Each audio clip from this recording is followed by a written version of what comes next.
My name is Ava Mercer. I'm 43 years old. The afternoon, my supervisor told me our county medical transport contract was being outsourced and my job would end in 4 weeks. My brother did not ask whether I was all right. He asked whether that meant I could start taking every overnight shift with our grandfather again, and whether he could have my orange caregiver lanyard, since, in his words, I would not be needing special access anymore. My mother was standing beside the coffee urn in the fellowship kitchen at First Ridge Community Church when he said it.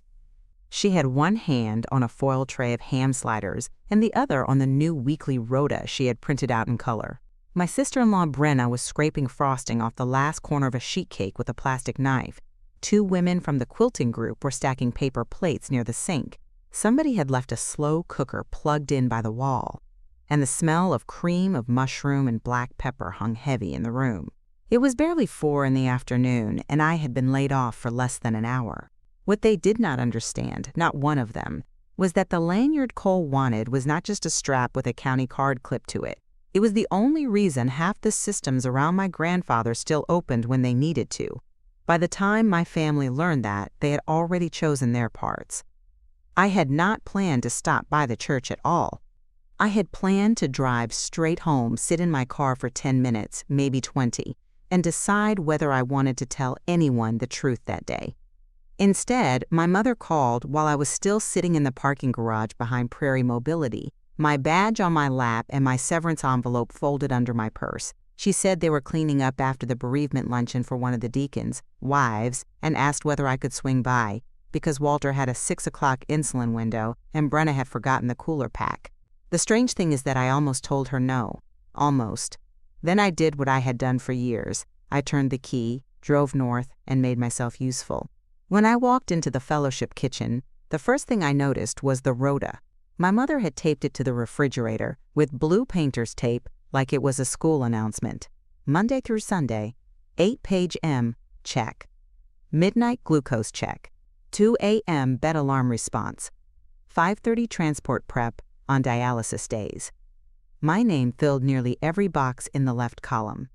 Cole was leaning against the counter, eating a deviled egg straight off a church plate, and he gave me the kind of glance people use when they think they already know your answer. "So," he said, licking a thumb and reaching for the top corner of the paper, "with your schedule opening up, we figured it made more sense to formalize things." My schedule opening up, that was how my unemployment entered the room, not as a loss, as availability.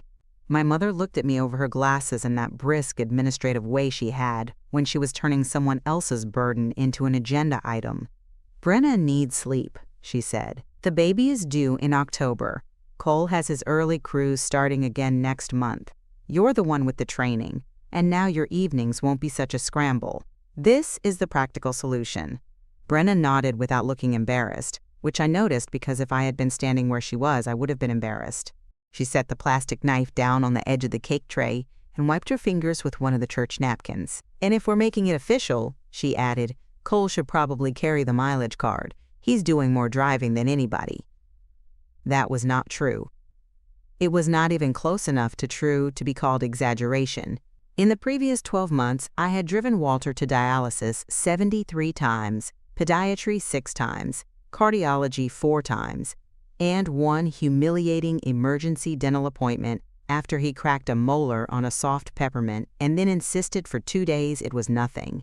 Cole had driven him once, and that had ended with Walter missing his pickup window because Cole stopped for bait at a sporting goods store on the way. Still, nobody in that kitchen corrected her. The 2 quilting women froze in that familiar, polite way church people do when they can smell a family scene beginning, but want to pretend they are only interested in paper plates. My mother straightened the rota with the flats of her fingers. "Ava," she said, her voice softer now, as if gentleness could disguise the insult, "you've always been the one Walter settles for. He knows your touch. He hears your footsteps and calms down. We're trying to think ahead." That sentence might have worked on me 3 years earlier, maybe even 2. It wrapped exploitation in praise, which had always been my family's cleanest trick. They did not say I was easy to use. They said I was dependable. They did not say they had built their comfort on my exhaustion. They said I was strong. It sounded better that way. It also made it easier for other people to listen without interrupting. I set my purse down on the table beside the crock pot and looked at the rota. Next to Friday in my mother's neat block print, she had written, "Ava stays over." Under Saturday, she had written it again.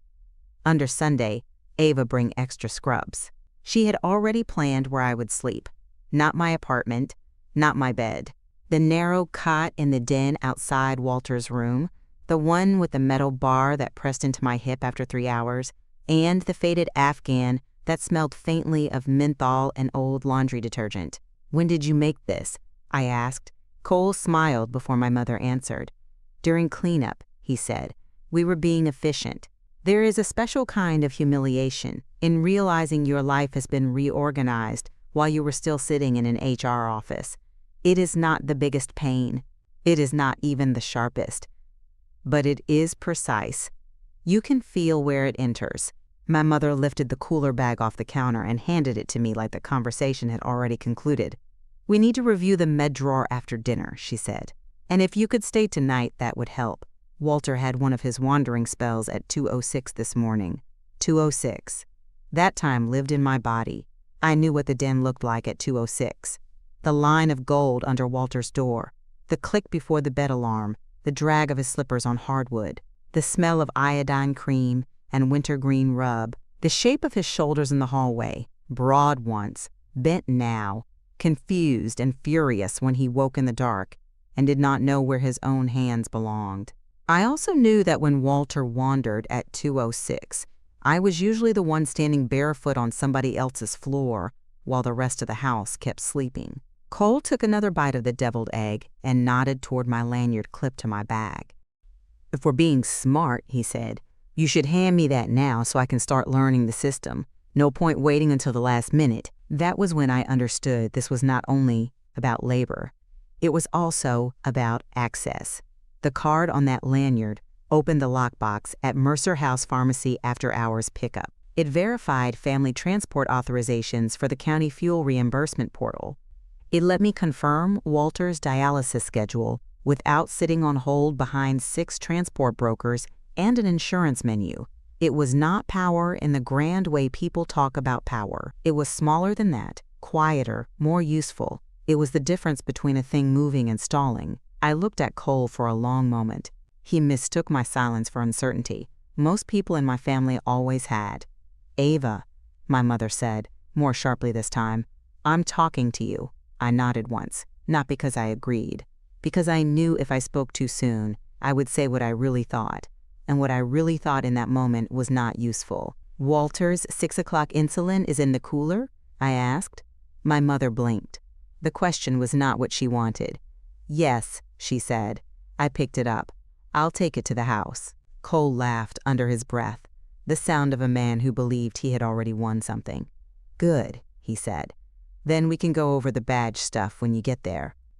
I did not answer him. I walked out past the folding tables, past the tray of lemon bars someone had forgotten to cover, past a stack of sympathy cards with 3 names I recognized and 1 I didn't. The air outside was cold enough to sting.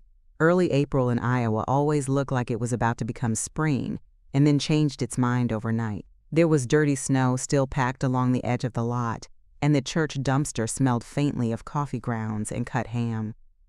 I sat in my car and put the cooler bag in the passenger seat. Then I pulled my severance envelope out of my purse and read the first page again, not because I needed to, but because the words still felt like somebody else's paperwork. Contract consolidation, role elimination, 4 weeks of transition pay, COBRA information, return of badge and device. I had spent 11 years at Prairie Mobility, long enough to watch the company move from paper logs to tablets, from 3 counties to 9, from 2 dispatchers and 1 diesel van, to a network of dialysis routes, wheelchair rides, memory care loops, and low-income transport contracts that looked simple from the outside and never were. For the last 4 years, I had been the one cleaning up the complicated failures, missed pickups, duplicate reimbursements, drivers who signed off on trips they never ran, adult children who assumed medical transport meant free, instant, and endless. In other words, I had become very good at seeing what systems cost when nobody respected them. I drove to my mother's house without turning on the radio. Mercer Road sat just outside Marion city limits, where older ranch homes spread out enough to pretend they were country. My grandfather Walter had built that house with his brother in 1978, when his hands were still steady enough to frame walls straight and lift roof trusses without needing a second man to catch the other side. After my grandmother died, he stayed there longer than he should have. After his first stroke, my mother insisted he move in with her permanently because family takes care of family, a sentence I had heard so often by then it no longer sounded moral. It sounded operational. My mother had not worked in 14 years.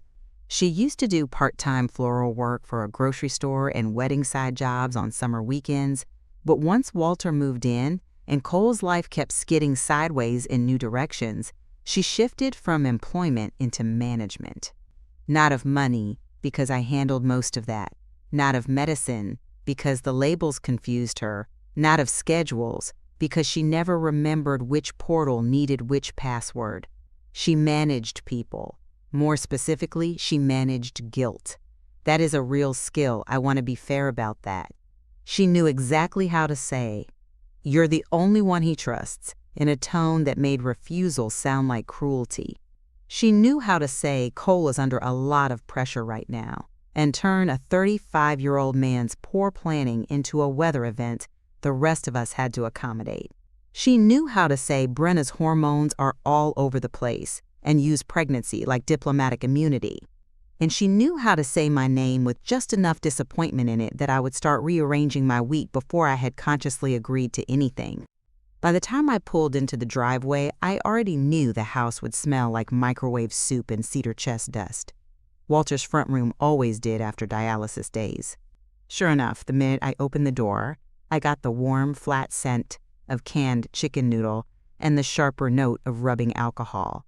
Walter was asleep in his recliner, television on low, his chin resting against the strap of the quilt my grandmother had pieced in 1996. The quilt had tiny navy stitches where she had repaired it 3 different times. I knew where all of them were. When you care for someone long enough, you stop learning them as a whole person and start learning them as a map. The dry patch on the left elbow, the way he coughed once before sneezing, the exact rhythm of a night when his blood sugar was dropping before the monitor confirmed it. I carried the cooler to the kitchen and lined up the insulin pen, alcohol swabs, and needles on the counter. That was when Denise, my mother, only sounded like Mom on good days, and there had not been many good days lately, came in behind me. She had already changed out of her church cardigan into a sweatshirt with sunflowers on the sleeves. The rota was in her hand, folded in thirds now. "We need to talk calmly," she said. That told me she did not intend to be calm. I took the insulin pen cap off and let it click against the counter. "I'm listening." She laid the folded paper beside the fruit bowl. "Cole and Brenna are going to need the guest room by fall," she said. "It's the only room on the main floor that fits a crib. If they're going to be here more often once the baby comes, it makes sense for you to start sleeping in the den regularly. Not every night. Just the nights Walter needs the most supervision." She said it the way somebody says, "just until the road's clear." I turned to look at her. "I have an apartment," I said. "For now," she replied, not cruelly, matter-of-factly. That was worse. She assumed my layoff had already shortened my future, not because she had evidence, because in her mind, my life only stayed stable when it served the family structure. The minute that outside support wobbled, my place in the system became whatever was most useful to them. "How long have you been planning this?" I asked. She hesitated. "Not long. Just enough for me to see the truth before she answered." "Since last week," she said. "Brenna's doctor said she needs more rest." Last week. Before my job ended. Before I knew anything. That meant they had already been calculating where to put me when my usefulness shifted shape. I looked past her toward the hall where the den door stood half open. The cot was already visible from the kitchen. Someone had unfolded it. There was a pillow on it, with one of my own old pillowcases from the linen closet. Navy stripe. Faded at the seam. They had not only discussed this, they had set the room.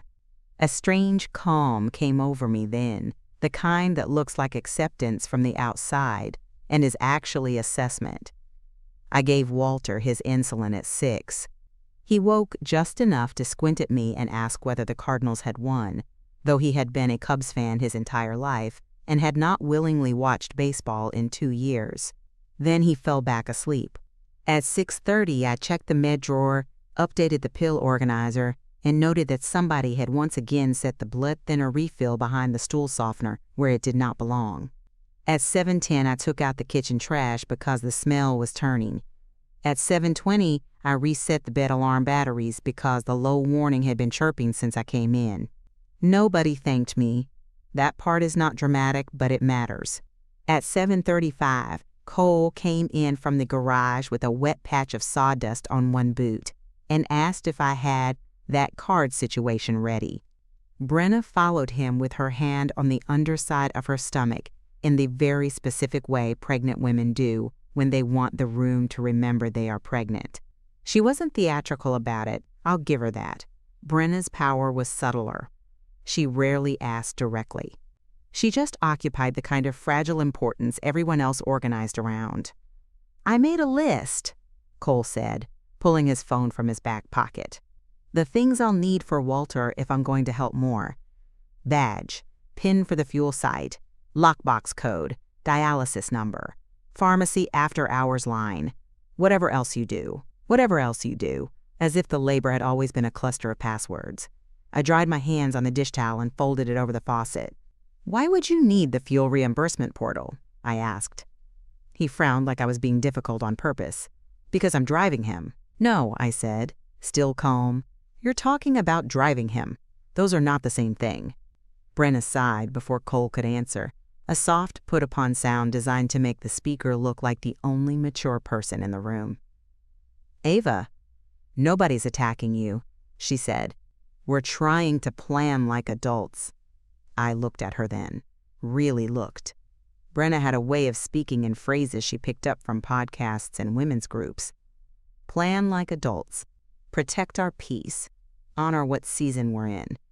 She used emotionally polished language to cover a very ordinary appetite. Comfort, space, relief from inconvenience. She was not a monster. Most family villains aren't. She just believed, with her entire body, that the burden should slide toward the person least likely to resist. My mother picked up the rota again and tapped the boxes with one fingernail. "This is not forever," she said, "just until we get through the transition." I could not help it. I asked the obvious question, "What transition?" And there it was again, the hesitation, the tiny delay that told me I was the last person to be informed of my own life. "Until Cole's name is added to the caregiver file," she said. I stared at her. "Added," I repeated. "Yes, as secondary." Secondary. They had not asked whether I wanted to hand over nights. They had not asked whether I was staying in Iowa. They had not asked whether I had plans or interviews or enough savings to weather a layoff without dismantling the rest of my life. They had already moved to the next step. Transfer, access, reclassification, and they had done it while I was still at Prairie Mobility, sitting under fluorescent lights and listening to a woman from Human Resources explain how my institutional knowledge was valued even though my position no longer existed. I said nothing for a few seconds. Cole filled the silence like he always did. "It just makes sense," he said. "If you're between things, you can cover most of the nights, and I can be the official backup. We keep the stipend in the family. Nobody loses anything." That was when I knew exactly what he thought this was. Easy money attached to a sentimental job. He did not see the bed alarm at 2:06. He did not see the dialysis prep at 5:30 when Walter woke, angry and cold and ashamed that his hand shook too hard to button his own flannel. He did not see the county reporting windows, the certification renewal, the logged mileage, the hours spent on hold with managed care when a transport got denied for a typo no one else could even spot. He saw a monthly deposit and a lanyard. "Nobody loses anything," he said. I looked from him to my mother and back again, Then I picked up my purse. "Where are you going?" Denise asked. "Home," I said. Cole laughed once. "You staying over or not?" I paused at the doorway to the den, where the cot waited with its navy-striped pillowcase and folded afghan. "No," I said. My mother's face hardened in a way that always made her look briefly like her father. "Ava." Just my name, a warning dressed as a plea. I turned back toward them. "Do not move my roll around like a casserole dish," I said, and my voice stayed even enough that it startled all three of them. "If you want to discuss Walter's care, we do it properly, not over church leftovers, not because my job changed this afternoon, and not because Cole thinks a lanyard is a paycheck." Cole straightened. "I'm trying to help." "No," I said. "You're trying to collect." Nobody answered that. I left before they found a new script. Outside, the air had turned colder. Somebody down the road was burning brush, and the smoke sat low over the ditches. I got in my car, shut the door, and let my hands rest on the wheel. My phone buzzed twice before I even started the engine. A text from Denise. Then one from Cole. "Denise, we need to settle this tonight." Cole, "Don't be dramatic. Mom's trying to keep things afloat." I looked at both messages and did nothing. When I got back to my apartment on 7th Avenue, the quiet felt unfamiliar. That's what happens when you spend 6 years living according to someone else's alarms. Silence stops feeling restful. It feels like something you forgot to do. My apartment was small and honest. 800 square feet over a dentist's office that closed at 4 on Fridays. 1 bedroom, pale walls, a narrow galley kitchen with a fridge that hummed louder than it should. The kind of place people apologize for when they were younger and later learned to appreciate because nobody else had keys. I set my purse on the counter and hung the orange lanyard on the hook by the door. Then I stood there looking at it. Walter's County Caregiver card swung slightly under the kitchen light. The plastic sleeve was scratched at one corner. The metal clip had a tiny burr where it caught on my sweater if I moved too quickly. Below it hung the gray key fob for the medication lockbox at Mercer House Pharmacy, and the fuel pin tag I kept turned inward so strangers could not read it if I dropped my bag. Cole thought he wanted the lanyard. What he actually wanted was the illusion of simplification. I knew better. Because earlier that week, before Prairie Mobility cut me loose, I had spent my lunch break on the phone with Evelyn Park at Lynn County Senior Support, confirming Walter's transition eligibility for a memory care bridge program in Minneapolis. That part of the story, nobody in my family knew. Not because I was hiding it for dramatic effect. I was not dramatic, never had been. I had simply learned the hard way that in my family, plans were safest before they were spoken. Once spoken, they became communal property. Everybody had a feeling. Everybody had an opinion. Everybody needed a veto over the life they did not have to build. So I had kept quiet. For 18 months, I had been working through the wait list with Evelyn and a nurse navigator named Nina Soto. Walter's dementia was still mild enough that he could live in a transitional assisted setting if he had consistent transport, med management, and one designated family care coordinator. Minneapolis had not been random. Prairie Mobility's contract work had put me in touch with a regional operator there 2 years earlier, and 6 weeks before my layoff, I had interviewed quietly for an operations compliance job that paid better, offered real benefits, and came with the possibility of transferring Walter into a facility 20 minutes from my new apartment instead of keeping him in a house where everyone loved the idea of caring for him more than the work itself. I had not accepted yet, not formally, but the offer was there, the room was there, the bridge care plan was nearly there, and tonight, standing in my own kitchen with church smoke still in my coat and my severance papers unopened on the counter, I realized something that should have frightened me more than it did. My family had made their move before I made mine, which meant I no longer had to wonder whether I was being unfair. At 8:13, my phone rang. Darlene Pike, retired hospice nurse, my downstairs neighbor. Smoked Virginia Slims out on the back steps even though the lease technically forbade smoking within 20 feet of the building. Said honey to everyone but somehow never sounded fake. She had watched me come in and out at all hours for 3 years and was one of the few people in my daily life who understood what caregiving actually cost because she had once done it professionally and then again for her own sister until the end. "You all right?" she asked without preamble. I leaned one hip against the counter. "That obvious?" "Your face looked like tax season and bad news had a baby," she said. "You forgot your mail, too. That's how I knew it was serious." I laughed once, quietly. It surprised me. I got laid off. She did not fill the silence with bright nonsense. That was one of the things I liked about Darlene. "Damn," she said. "You want company or quiet?" "Maybe both." "That's what cigarettes and lasagna are for. I've got one. I'm trying not to have the other."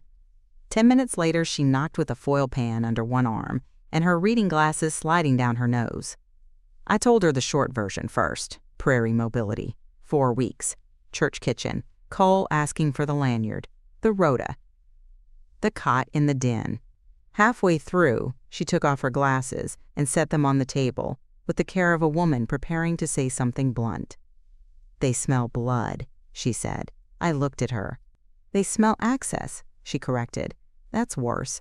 Then she asked the question nobody in my family had asked. "What do you want?" I wish I could tell you I answered immediately. I wish I could say years of exhaustion had sharpened my self-knowledge into something elegant and ready. It hadn't. I stood there with the lasagna cooling between us and my own front door closed behind me, and it still took effort to say the truth out loud. "I want to stop sleeping in other people's emergencies," I said. Darlene nodded once. "Good," she said. "Keep going. I want a life where 2:06 in the morning doesn't belong to me unless I choose it. I want Walter safe. I want him somewhere people know what they're doing. I want to stop being the only person in that family who understands the difference between caring and hovering near it." She listened without interrupting. And when I finished, she did not tell me family was family. She did not say I would regret boundaries later. She did not dress exploitation up as sacrifice. She just cut herself a square of lasagna with the side of a spoon and said, "Then don't let them rush you into another year of this, because they're scared of paperwork." I slept badly that night anyway, not because of Walter, not because of the layoff, because of the rota taped to the church refrigerator and the cot already open in the den before I got to the house. Because my mother had used the word transition and meant my life without consulting me. Because Cole had said we keep the stipend in the family as if my body were not part of the cost. At 2:06, I woke without the bed alarm. My apartment was dark and quiet except for the refrigerator hum and the radiator knocking once in the wall. I sat up, checked my phone, and saw 3 unread texts. "Denise, Walter was up twice. This is exactly why we need a real plan. Cole, if you're going to make this hard, at least bring the badge by tomorrow. Brenna, we're all under stress. Please try not to take this personally." That one almost impressed me. It was such a clean little sentence. Please do not take the thing happening to you personally. I set the phone back down and stared at the ceiling. Then I got out of bed, went to the kitchen, and opened my laptop. I did not search job boards. I did not rework my resume. I opened the Caregiver portal first, then the county transport history, then Walter's night log spreadsheet. I reviewed 12 months of entries between 2:15 and 4:10 in the morning. 47 nights where I had covered someone else's promised shift. 14 missed med checks I had caught because I had a habit of verifying the drawer after everyone else went to bed. 23 mileage claims I never submitted because it was simpler to absorb the gas than argue with Cole about why running by the bait place real quick did not qualify as medical transport. 6 rescheduled dialysis pickups because somebody in that house had sworn they could handle a morning and then texted me at 5:32 that they were just wiped. Numbers are clarifying, so are timestamps. By 3 in the morning, I had my answer, not the emotional one, the structural one. If my family wanted transfer, then transfer would have to be real. And real transfer, unlike family talk, came with conditions. The next morning, Denise called before 7. I know the time because I was already awake, sitting at my kitchen table with the laptop open and Walter's night log spread in a neat line beside my coffee. I had not gone back to sleep after 2:06. Once I started pulling records, my body gave up pretending rest was still possible. The apartment was gray with early light. The dentist downstairs hadn't arrived yet, so the building was still quiet except for the old radiator tapping twice inside the wall. My phone buzzed across the table. Denise. I let it ring once, twice, 4 times. Then I answered. Ava, she said, skipping hello. Walter was up again at 3:10, and Cole had to get him back to bed. That sentence was doing 3 different jobs at once. It was an accusation, a guilt placement, and an audition for praise. I could hear the strain in her voice, but I could also hear the performance behind it. She wanted me to hear that the house had struggled without me. More importantly, she wanted me to feel responsible for that struggle immediately. Did he fall? I asked. No. Did his sugar drop? No. Was the alarm working? A pause. Then, tighter now, yes. Then he was safely redirected, I said. That's what the alarm is for. Another pause, longer this time. You make everything sound so clinical. That one was familiar. Whenever I named facts in that house, someone tried to make facts sound like coldness. It was one of the oldest tricks in our family. If I described what actually happened, I was accused of taking the heart out of it. If they described it emotionally, then somehow the labor itself disappeared. I'm asking because those details matter, I said. Well, what matters to me, she replied, is that your grandfather was confused and upset in the middle of the night, and the rest of us are trying to hold things together. The rest of us. That phrase almost earned a laugh. I looked down at the spreadsheet in front of me. 312 nights logged in 12 months. 47 incident responses between midnight and 4 a.m. 19 times I had driven over from my apartment because a promised shift had dissolved into excuses. Truck trouble, bad migraine, Brenna's exhausted. I thought Denise was up. I didn't hear the alarm. The reasons changed. The pattern didn't. What do you need from me this morning? I asked. That threw her off slightly. When you strip emotional negotiations down to a request, people who rely on fog start to lose shape. She exhaled. We need to settle the badge issue, she said. If Cole is going to start covering more, he needs access. There it was, straight to it. Then he needs to go through the process, I said. Ava? No, I said, still calm. That isn't me being difficult. That is literally how the process works. She clicked her tongue once against the roof of her mouth, a small noise I had known since childhood. It meant she thought someone was being obtuse on purpose. This is family care, she said. We are not applying for passports. No, I replied. We're dealing with medication access, transport authorization, and reimbursement tied to documented care. That is exactly why there is a process. The silence on her end changed. It was no longer pressure. It was recalculation. Come by tonight, she said. We'll talk when everyone's calmer. Everyone. Not everyone. Them. I have calls this afternoon, I said. With who? There are questions people ask because they care, and questions they ask because they think information belongs to them. Denise had always used the second kind and called it closeness. With people about work, I said. She let that sit for a beat. Then she said, in the careful voice she used when she wanted to sound generous while keeping her hand on my throat, You don't need to make big decisions right away, Ava. You've had a shock. Why don't you focus on helping here for a few weeks until things settle? Until things settle. That was another Mercer family phrase. It had no end date. It just meant until your life is shaped into something useful to us again. I'm not making decisions this morning, I said. I'm asking you not to touch the badge or the key fob. Ava, honestly. No? I said it gently enough that she could not accuse me of yelling, and plainly enough that she could not pretend she had misunderstood. I'll contact the county and ask what a transfer requires, I continued. After that, we can talk. She did not like that answer. I could hear it in the way she put breath into the line before speaking again. You are making this bigger than it needs to be. That was the point, though. It was already bigger than they wanted to admit. I was just refusing to shrink it back down. I'll call you after I have the information, I said. Then I ended the call before she could turn my morning into an argument. For a few seconds I sat there, looking at my own reflection in the black corner of the laptop screen. Hair tied back badly. T-shirt from a Prairie Mobility training event. Coffee already cooling. I looked tired, not fragile, just used up in a very specific direction. At 7:30, I called Evelyn Park. She answered on the third ring, crisp as always. Lynn County Senior Support. Evelyn. It's Ava Mercer. Ava. Her voice warmed slightly. You're early. I'm also unemployed, I said. There was a beat of silence, then a soft sound that might have been a wince. I'm sorry, she said.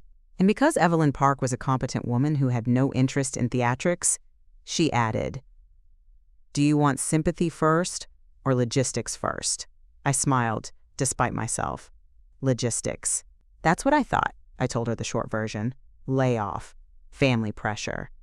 Denise already trying to move Cole into the caregiver file. Request for the badge. Request for portal access. My suspicion that they believed the stipend and mileage were the main thing, when the real issue was continuity of care and med access. Evelyn listened without interrupting, which was one of the reasons I trusted her more than most relatives.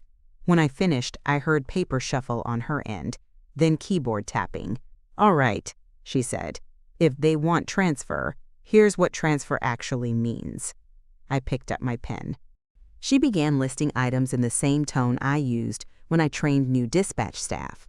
Primary family caregiver transition requires orientation, competency review, updated transport authorization, med handling confirmation if the family is using lockbox pickup, and a 30-day overlap period with documented task performance. Mileage reimbursement is not transferable retroactively, and if there are any irregular claims, the file gets audited.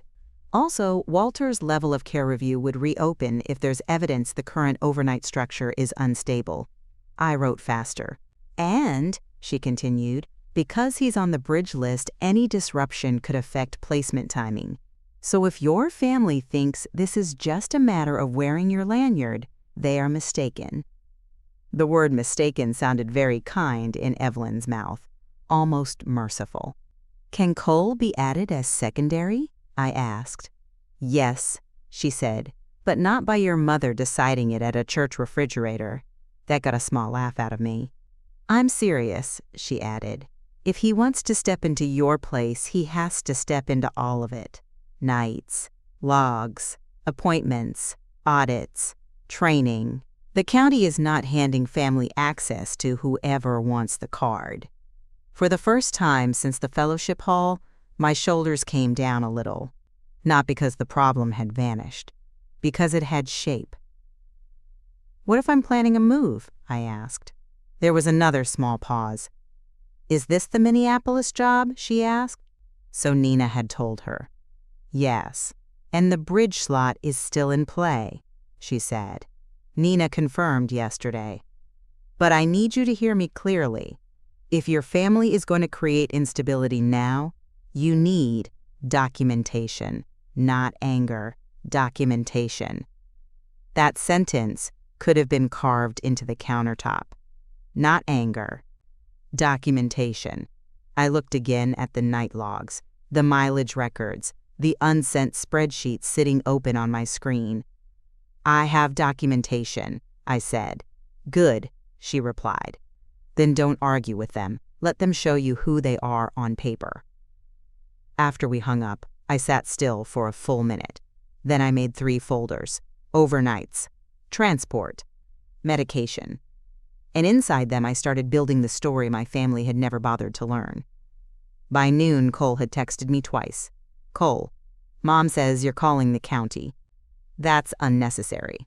Cole, just bring the lanyard tonight and stop making this into a thing. I did not answer either message. Instead, I opened the mileage portal. The screen loaded slowly. Pale blue header, county seal in the corner, that same clunky interface I had hated for years. I reviewed every claim tied to Walter's file over the last 6 months. That was when I found Cole's entry. 1 trip, 22 miles, cardiology transport. Date listed on a Friday in February. I remembered that Friday. I remembered it because Walter had missed the first appointment window, and I had to reshuffle a whole dialysis route at work to get him there by 11. Cole had never taken him. Cole had driven Walter's accessible van to a fish fry in Cedar Rapids and returned it smelling like fryer oil and lake bait. The claim had already been reimbursed. I stared at the screen. Then I opened Walter's February transport notes, missed by family transport. Backup coordinated by Ava Mercer. Arrived 10:54. I leaned back in my chair. There it was. Not dramatic. Not criminal mastermind territory. Just the ordinary, lazy theft of a man who believed small systems did not notice who used them wrong. I exported the record and saved it in the new folder. Not anger. Documentation. At 2:15, Nina Soto called from Minneapolis. She was the nurse navigator for the Memory Care Bridge program and had a voice that always sounded like she had just stepped out of wind. Not harsh. Clean. "I heard about your job," she said. News traveled fast between competent women. "I'm still standing," I replied. "That's not what I asked." I smiled despite myself. "I'm not all right yet," I said, "but I'm still standing." "Good. Then listen carefully." I picked up my pen again. "The opening we discussed may move faster than expected," she said. "Another family declined this morning. If Walter's transition file stays stable, we could potentially move him in 6 weeks instead of 10. 6 weeks. I looked at the calendar by the fridge. That fast? If the family coordinator remains consistent and the home notes don't go chaotic, yes. There it was again. Consistent. Stable. The exact opposite of what Denise and Cole were about to create, because they smelled money and convenience, where they should have seen workload and scrutiny. "Nina," I said, "how much instability is too much?" She knew exactly what I was asking. "Enough that the staff think the family is improvising," she said. "A missed handoff. Bad med documentation. Inconsistent overnight reporting. Arguments in front of the patient. People think dementia patients miss things they don't. They miss specifics. They don't miss atmosphere." Walter, who could forget what month it was and still tell by the front door closing whether I or Cole had walked in. I thanked her and wrote down everything she said. By late afternoon, I had built a timeline that could have embarrassed any one of them, if I wanted embarrassment. That was not what I wanted. What I wanted was leverage without theater, structure without shouting, something that would hold in public later if it had to. At 5:30, Denise called again. I let it go to voicemail, then I listened. "Ava, we're eating at 6. Be here. We need to resolve this face-to-face." Not a request. Not quite an order either. Family language is subtler than that. It assumes compliance and calls it closeness. I went anyway. Not because she told me to. Because Walter had a post-dialysis weakness in his left leg that worried me, and I had learned too well what happened when concern and resentment had to share a room. Also because Evelyn was right. Documentation worked better when witnessed close-up. The house smelled like browned hamburger and canned tomatoes when I walked in. Chilly. Denise's answer to any night she wanted to suggest she had held the home together. Walter was in the recliner again. Awake this time. Cardigan buttoned wrong. One slipper half off his heel. The TV was on low. Cole stood at the kitchen island with a printout in his hand. At first, I thought it was one of my logs. Then I recognized my own text. He had printed an email from the county caregiver portal. An old one. General reimbursement rules. Highlighted in yellow. He turned with a smile that was all confidence and no comprehension. "I did some reading," he said. I took my coat off slowly. That line, in any other man, might have been promising. In Cole, it usually meant trouble had put on khakis and learned a new phrase. "And?" I asked. "And it says family support mileage can be reassigned." He tapped the paper with one finger. "Which means Mom was right. This is being treated like it's more complicated than it is." Denise brought the chili pot to the table and set it down with a soft thud. Brenna lowered herself carefully into a chair, one hand on her back, the other bracing against the edge of the table. She looked tired, truly tired, and I will say this for her, pregnancy had made her more transparent. She hid selfishness worse when she was exhausted. I stayed standing. "Read the next paragraph," I said. Cole looked annoyed already. I did, then read it out loud. That changed the room. People do not like being asked to read their own understanding out loud when they are bluffing. He glanced down, eyes moving too quickly. Claim reassignment requires updated family support designation and review of trip necessity for non-medical deviations. "There's a line after that," I said. He looked again, his jaw shifted once. "All reimbursement records remain subject to audit if primary caregiver designation changes during an active support period." I nodded. "That means if you want transfer, the old claims get reviewed." Denise set down the ladle harder than she meant to. "Reviewed for what?" "For whether the reported trips match the actual care schedule," I said. Nobody spoke. I watched Cole's face carefully then, because the guilty do something very specific when structure appears. They don't go pale first. They go still. "What does that matter?" he said finally. "It matters if someone claimed a transport they didn't do." He gave a short laugh. "Is that what this is about now? You trying to trap me?" "No, not trap. Observe. I'm trying to explain that the county file is not a toy," I said. Walter moved in the recliner and cleared his throat. The sound was wetter than usual. I crossed the room automatically, lifted the water glass from the side table, checked that his swallow was steady, and handed it to him. He took it with both hands. "You coming tonight?" he asked quietly. It took me a second to understand what he meant. The night check. The bed alarm. The hallway at 2:06. I crouched beside him. "Not tonight," I said. "Cole's here." Walter looked past me toward the kitchen, then back at me. He did not argue. He just set the glass down and said, with the exhausted plainness old people sometimes use when they are too tired to flatter anybody, "He sleeps hard." No one in the kitchen could pretend they hadn't heard that. Cole scoffed. "One bad night and suddenly I'm useless?" Walter turned his head again, the movement slow and stubborn. "Not one," he said. Then he looked at me as if the answer belonged to me, not him. There are moments in families when the room offers you a weapon and dares you to use it.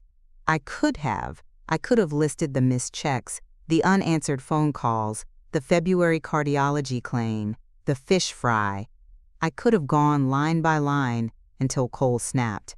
I didn't, not because he deserved mercy, because the timing wasn't right. Instead, I stood, adjusted Walter's blanket, and went to the kitchen. Denise was already trying to recover the tone. "We are not doing this in front of Dad," she said. In front of Dad.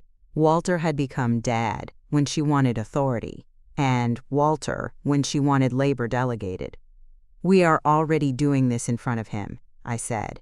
"You printed my weeks onto a rota in a church kitchen yesterday." Brenna pressed her lips together. Then she said, very gently, "No one is denying you've done a lot. But if there's a cleaner way to divide things, why are you fighting it?" That was the most elegant version of the family argument. Turn years of unpaid labor into a compliment, then label resistance as conflict. I looked at her. "Because you're not dividing it," I said. "You're trying to separate the stipend and access from the nights." That landed exactly where it needed to. Denise looked away. Cole looked irritated. Brenna looked down at her water glass. No one denied it. Before we continue, I want to say this. Hidden Revenge Stories channel shares stories of people who take back control of their lives. If this story speaks to you, leave your thoughts below. Denise folded her arms. "All right," she said.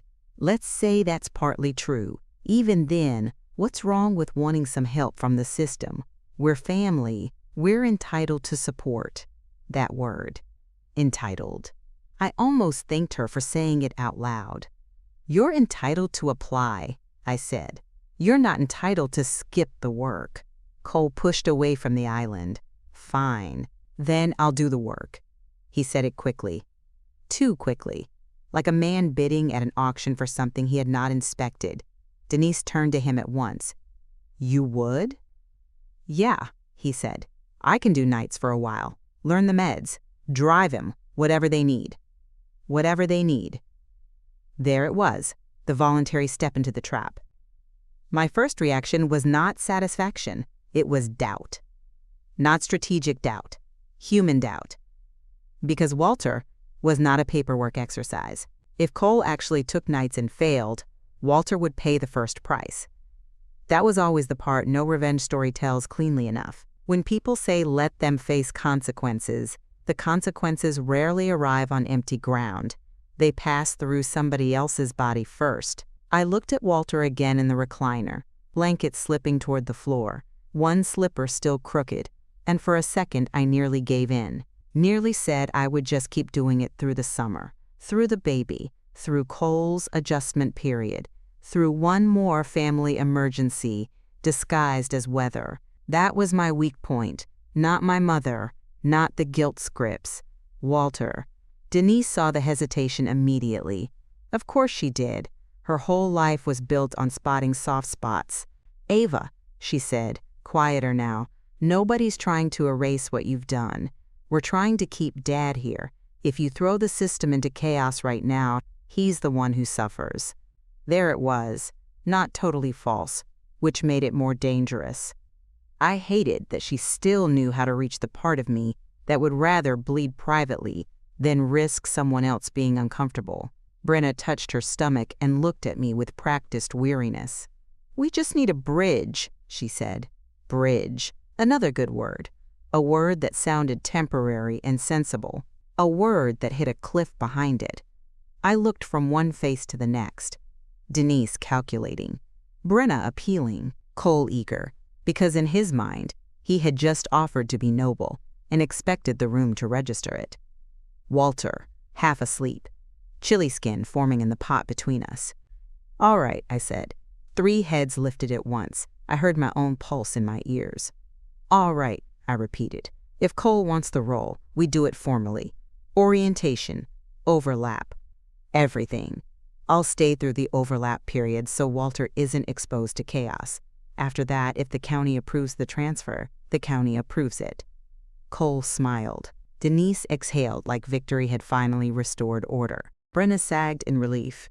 And because they all needed so badly to believe the crisis was over, none of them paused long enough to ask why I sounded so calm. That was the fake defeat. It had to feel real to work.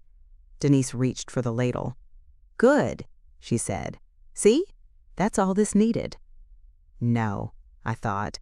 What this needed was witnesses. But I didn't say that. Instead, I sat down at the table, let Denise serve me chili I did not want, and listened while Cole started talking as if the county had already stamped him certified. He mentioned maybe taking Walter to the bait shop after dialysis to keep his spirits up.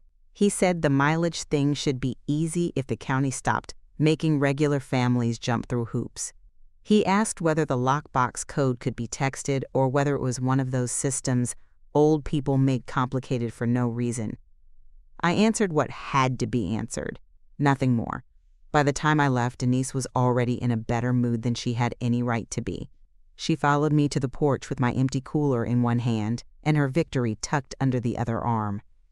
"I knew you'd come around," she said.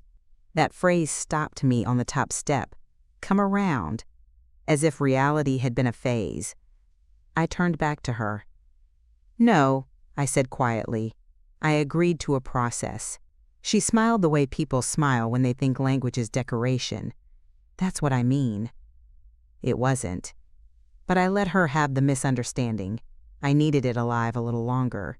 Back in my apartment, I opened the laptop again. Evelyn had already emailed the preliminary caregiver transfer checklist. Orientation date options. Competency modules. Medication handling acknowledgement. Night incident reporting requirements. Reimbursement review language. A note at the bottom in plain type. Given current bridge placement timing, Family stability is a material factor in approval. I read that line 3 times. Then I forwarded the checklist to Denise and copied Cole. No commentary, just the file. Cole responded 14 minutes later. This is overkill. Denise replied separately. We'll discuss what parts are truly necessary. That was the exact sentence I had expected. Because systems always look optional to people who have lived off someone else's compliance.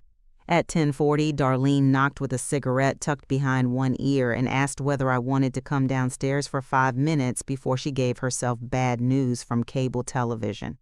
I took my coat and went with her. We sat on the back steps under the weak yellow security light. The alley smelled like wet mulch and somebody's dryer sheets. Darlene lit a cigarette, took one drag, and then held it away from me because she knew I hated the first plume most. You gave them something, she said. Not a question. Yes. Was it a surrender? No, she nodded. Then don't let your face tell them otherwise. I laughed quietly. It might have. Honey, she said, smoke sliding out with the word. Families like yours can smell guilt under a locked door. If you're going to let that boy walk into a process, you better keep your posture cleaner than your conscience. I looked out at the alley fence, the knot in one board shaped like an eye. I'm worried about Walter, I said. That's why this is hard, she replied. If you didn't care, you'd just toss them the card and move states. Maybe, maybe not, but the point stood. She flicked ash into the coffee can she kept by the step. So what's the play? She asked. I told her. Not every detail, but enough. The overlap period, the orientation, the county review, the bridge slot, Minneapolis if stability held, documentation, letting Cole volunteer under observation rather than fighting the fantasy in the kitchen until everybody got louder and dumber. Darlene listened, then nodded once. That's not revenge, she said. No. That's inventory. Yes, she smiled around the cigarette. Good, inventory holds up better. The next 3 days told me everything I needed to know. Cole missed the first overlap check because he overslept after working late in the garage, which I later learned meant drinking beer with one of his roofing subcontractors while pretending he was negotiating spring jobs. Denise texted me at 5:41. Can you get here? Walter is waiting and Cole isn't answering. I drove over because Walter had dialysis and because the county would not care who started the chaos if the patient paid for it. I wrote down the time when I arrived. I wrote down the text. I wrote down that Cole came downstairs at 6:08 in a hooded sweatshirt, smelling faintly of old hops and peppermint gum, blinking like daylight had personally offended him. That night, Denise said it didn't really count because Cole had not officially started yet. I wrote that down too. The second incident was 2 nights later. Brenna called at 1:12 in the morning. Not Denise, not Cole. Brenna. Her voice was tight and whispering. Walter won't stay in bed, and Cole is useless when he's tired. There are sentences that make a person sit fully upright before the meaning lands. That was one. By the time I got there, Walter was in the hallway with one hand on the baseboard, angry and embarrassed, because Brenna had tried to steer him by the elbow and he hated being steered. Cole was standing in the kitchen doorway watching the scene with the helpless irritation of a man who believed concern should count as action. I got Walter settled by 1:34, checked his sugar, reset the bed alarm, noted that his evening med cup still held one untouched tablet because someone had assumed he swallowed what he cheeked. At 1:49, while Brenna cried quietly in the bathroom and Denise kept saying everybody was overtired, Cole asked if this was really how bad nights usually were. I looked at him. No, I said, this one's mild. He stared at me as if I had insulted him. I hadn't. I had described reality. The third incident came Sunday afternoon, and, in a way, it was the cleanest because it happened in public. Denise cornered me after service near the coffee station and said, in that bright church voice that made everything sound wholesome, "We've decided you should keep doing the nights through the baby, even if Cole's name gets added now. That way the stipend can shift smoothly and nobody's overwhelmed. We've decided. That was the exact structure laid bare. My labor stays. Their access moves. My exhaustion remains. Their reimbursement improves. 2 women from Bible study were pouring powdered creamer into paper cups 2 feet away. One of them looked up at the word stipend. You could see in her face that she knew enough to know that was not the kind of word families usually used in ordinary grief. I set my coffee down. "Say that again," I said. Denise frowned slightly, not expecting resistance there. "We're saying it makes sense for Cole to become primary on paper while you continue the night supervision for a while. Just until the baby is here and we have breathing room." There it was, on paper. I held her gaze. "That is not a transfer," I said. "That is fraud," with a family accent. The woman with the powdered creamer went very still. Denise flushed from the collar up. "You do not need to use that word." "It's the correct word." I picked up my coffee and left her standing there. By the time I got to the parking lot, my phone had already buzzed with a text from Cole. "You embarrassed Mom." No, I thought. Facts embarrassed Mom. I did not text him back. Instead, I drove home and sent Evelyn Park a short email. "We need the earliest orientation slot available." That was the message that moved the next domino. Evelyn replied in 11 minutes. That was one of the things I trusted about competent people. They did not leave urgent structure sitting around to prove they were busy. If something mattered, they moved.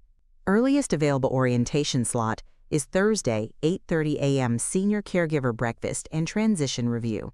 Primary family caregiver must attend. Proposed secondary caregiver must attend. Please confirm by noon. Below that was a second line. Given recent care instability, Nina Soto from the Bridge program will also join by video. I read that twice. Then once more, there it was. The exact thing Denise and Cole had been trying to avoid by making this seem casual. A room, a schedule, a county coordinator, a bridge care navigator, real review. Not kitchen talk, not church pressure, not family mythology. A table with names on a sign-in sheet and people who used words correctly. I forwarded the email to Denise and copied Cole. My message was short, confirmed on my end. Please arrive by 8:15. Do not bring Walter unless instructed. This is a transition review, not a social visit. Cole answered first. Why is Nina on this? No question mark. That told me more than punctuation ever could. People only forget punctuation when control leaves their hands faster than language can catch up. Denise wrote 7 minutes later. Thursday is difficult. Can we do this informally after service with the paperwork later? Number. I typed the answer and deleted it. Then I typed again. No. If you want transfer, this is the required meeting. She did not respond. For the rest of that afternoon, I worked on Minneapolis documents. It sounds tidy when I say that now, but it didn't feel tidy then. My kitchen table was covered with things that belonged to different futures. My Prairie Mobility Separation packet lay half open under Walter's medication summaries. The county overlap checklist sat beside a legal pad where I had written bridge timing in block capitals. My mug left a ring on a printout from Minneapolis Regional Memory Support. Every object on that table said something slightly different about who I had been and who I was trying to become. At 3:20, Maya called. Only 3 people in my life called instead of texting when something was real. Darlene, Evelyn, Maya. How bad? She asked. That was her first question. Not hello. Not are you free. Just the useful thing. I told her. Family pressure. Badge transfer. County review. Bridge slot. The possibility that I would have to hold the overlap long enough to keep Walter safe without losing the Minneapolis opening. She listened in the way she did everything else, which was with total stillness, not passive stillness, analytical stillness. She never interrupted to comfort before she understood the structure. When I finished, she said, "So your brother thinks he's taking over an easy support role, but the transfer triggers an audit trail, competency review, and continuity decision." Yes. And your mother thinks she can split the labor and the benefits. Yes. And you're worried the transition will hurt Walter before it hurts them. I closed my eyes. Yes. Maya was quiet for a moment. Then she said, "You know what the advantage is." I did. I just didn't like it. "They think the system is decorative?" She continued. "You know it's load-bearing." That line stayed with me, not because it was clever, because it was true. When I hung up, I pulled Walter's 12-month care file into one single timeline. Night incidents, missed family coverage, emergency med pickups, transport corrections, reimbursement claims, overlap texts, dosage adjustments, Nina's notes, Evelyn's portal messages. I color-coded the entries, something I never did when I was overwhelmed, and always did when I wanted the truth to stand up by itself. By 6:30, the pattern was so clear it felt almost vulgar. Cole had been present for 8 meaningful care tasks in 6 months. 8. He had talked about stepping up for nearly that many hours in one Sunday afternoon. At 7, Denise called. I let it ring once and answered. "You're escalating this," she said. No greeting, of course. "No," I replied. "I'm following the process you asked for." "We asked for help," she snapped. "Not an investigation." That word again. Investigation.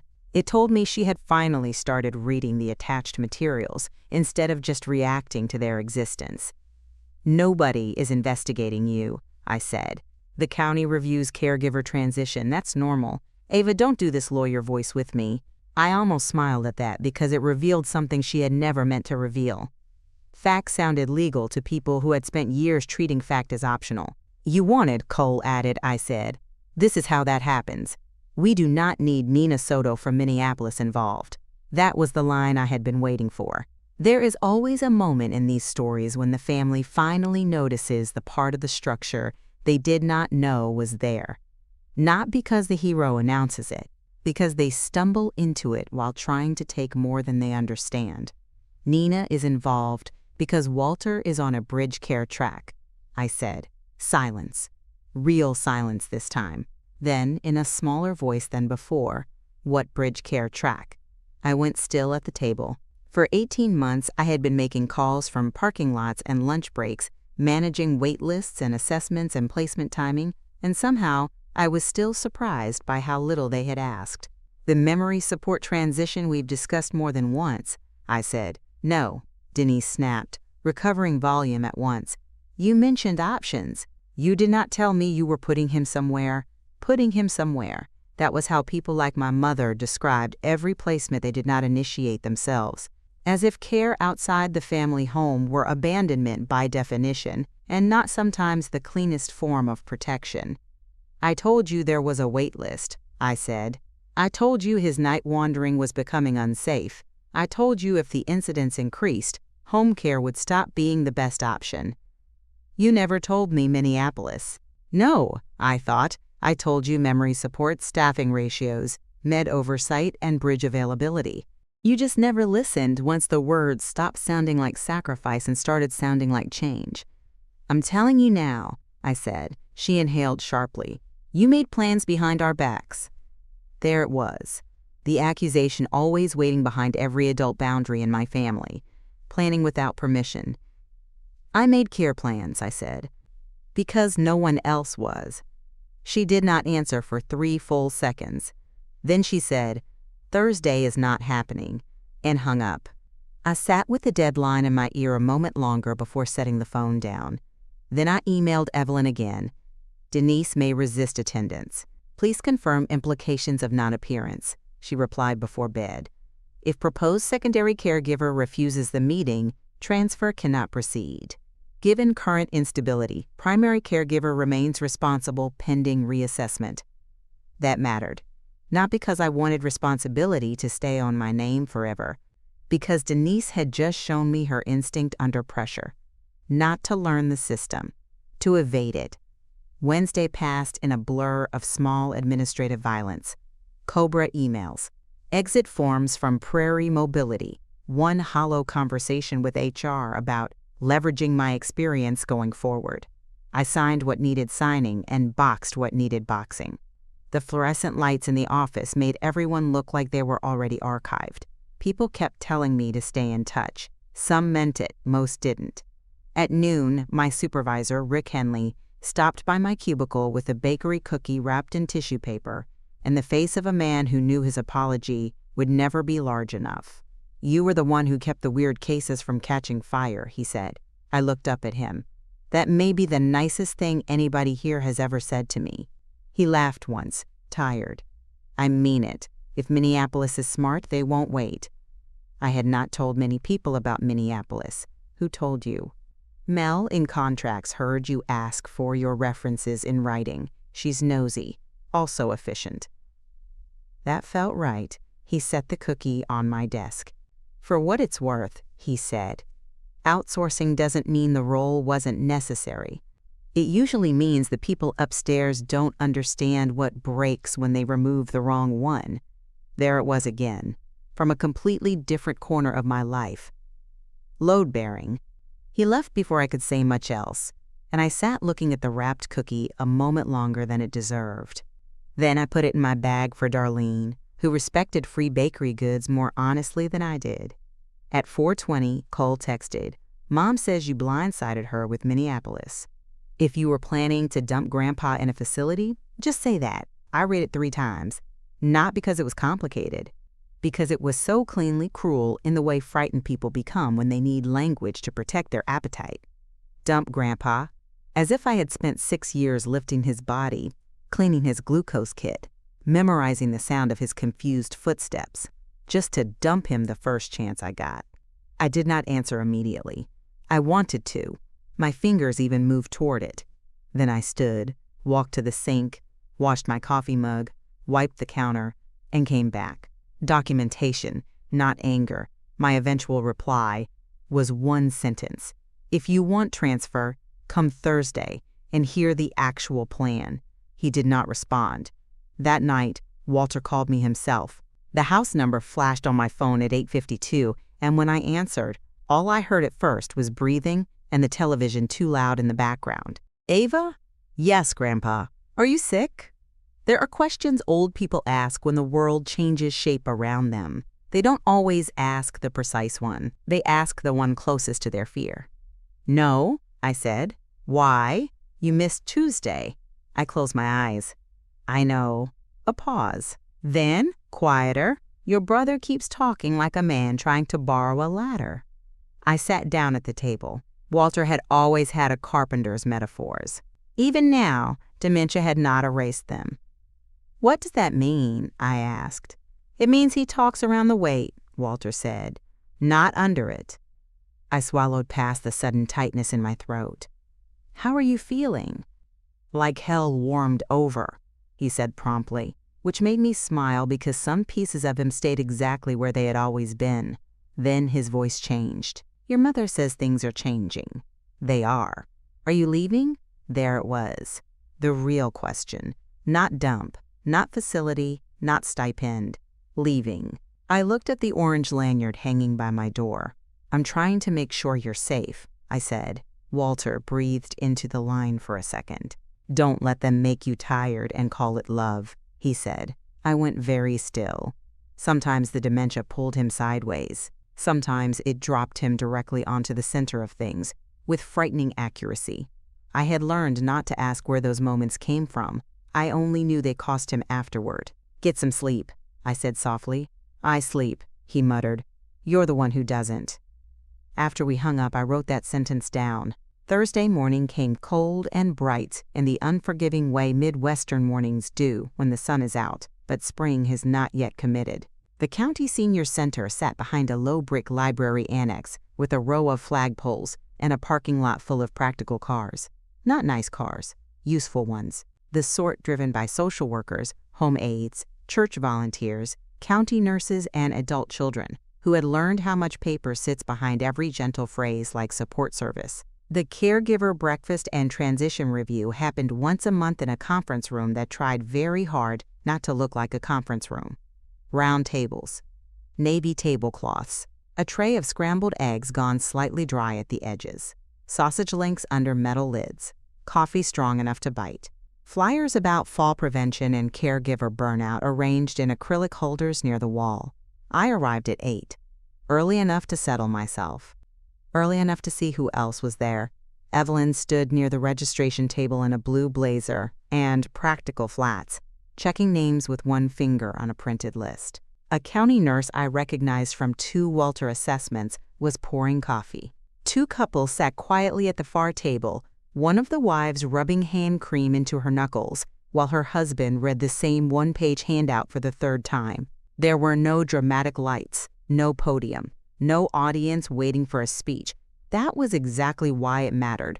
Real confirmation rarely happens under spotlights. It happens over coffee in rooms where people use your full name and ask for signatures. "Ava," Evelyn said when she saw me, "you're early." "So are you." "I like having facts before feelings arrive." That made 2 of us. She handed me a packet. Inside were attendance forms, transition requirements, training acknowledgement, reimbursement review language, and a 1-page note from Nina marked "Video participation confirmed." "They coming?" Evelyn asked. "I don't know." She looked toward the window. "We'll know soon enough." Cole and Denise arrived at 8:13. Of course, they did not come alone. Brenna came too, moving carefully, one hand at the underside of her belly and a camel-colored coat draped over her shoulders like she was attending something more personal than administrative. Denise wore the expression she always wore in offices she hadn't chosen: fixed, pleasant, offended. Cole had on a quarter zip and work boots polished just enough to suggest he wanted people to register him as industrious. The moment they walked in, I knew they still had not understood the room. Cole glanced around once and relaxed. He had expected something heavier, maybe a formal boardroom, maybe more obvious authority. Instead, he saw eggs, tablecloths, other families. That made him careless. Good. Denise approached Evelyn first, with that bright church lady smile she used on women she planned to underestimate. "I'm Denise Mercer, Walter's daughter," she said. "We're here to straighten out some paperwork my eldest has made more complicated than it needs to be." There it was, first sentence. Evelyn did not smile back. "Good morning," she said. "Please sign in. Proposed secondary caregiver is Mr. Cole Mercer." Cole lifted a hand like a student being marked present. "That's me." "Then you'll both need the packet," Evelyn said. "Miss Soto will join by video in 12 minutes. Denise's smile tightened almost invisibly. "We may not need all this," she said, touching the packet with 2 fingers as though it were over-designed. "If you want transfer," Evelyn replied, "you do. No rudeness, no heat. Just a wall. Those are always the hardest walls for people like my mother. You cannot accuse them of being mean if they are simply correct." We sat at one of the round tables near the side screen, Denise across from me, Cole to her right, Brenna beside him. I stayed with my packet closed and my coffee untouched. On the far wall, a digital slideshow rotated through community resources, respite grants, fall screenings, dementia support nights, transportation assistance. Every 3rd slide showed the county seal. Every 4th reminded caregivers to document overnight incidents within 24 hours. Cole had not read that slide by the time he leaned toward me and said, low enough that Denise could pretend not to hear if she needed to, "You really went all out for this." I turned to look at him. "No," I said, "this is normal." He smiled the smile of a man still clinging to the possibility that confidence could substitute for preparation. "We'll see?" Yes, I thought, we would. At 8:27, the screen on the side cart flickered on, and Nina Soto's face appeared in a square above a small conference room in Minneapolis. Hair pulled back, dark green blouse. No nonsense expression that somehow still read as kind. She greeted Evelyn first, then the county nurse, then looked at our table. "Good morning, Ms. Mercer," she said to me. "Mr. Mercer, Ms. Mercer, Ms. Mercer." It was subtle, but I saw Denise register it. The order. The sequence. Nina was not guessing who mattered in the file. She knew. Evelyn stood with the attendance list in hand. "All right," she said. "This morning's review is for Walter Mercer, current primary family caregiver, Ava Mercer. Proposed secondary caregiver transition request, Cole Mercer. Because Mr.